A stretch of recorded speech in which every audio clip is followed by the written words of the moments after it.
گرمی دستان تو مهر نوازشم بیگرمی دستان تو مهر نوازشم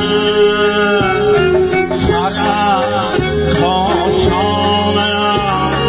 مادر من مرا سرم کاشانم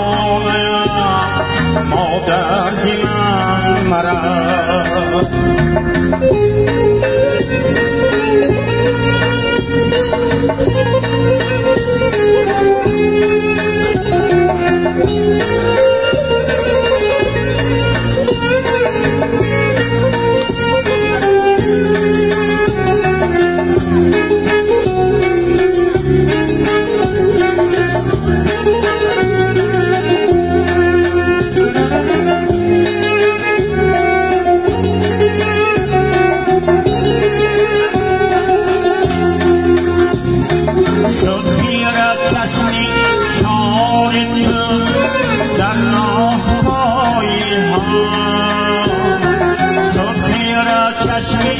چار تو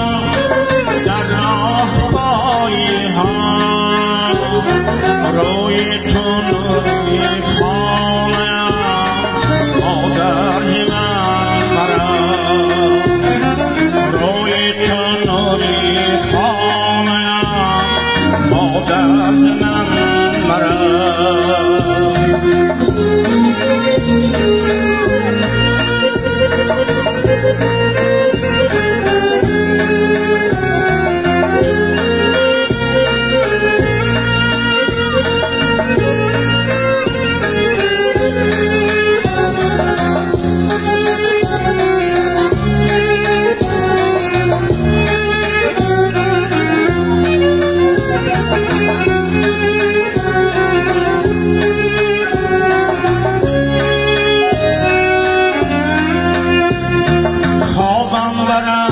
چون تو دکی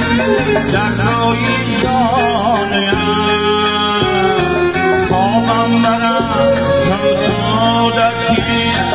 در روی جانم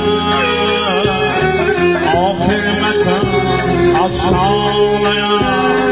مادر من مرا مادر تو را از درد و غم یاد میکنم در عالمی خموشم فریاد میکنم فریاد میکنم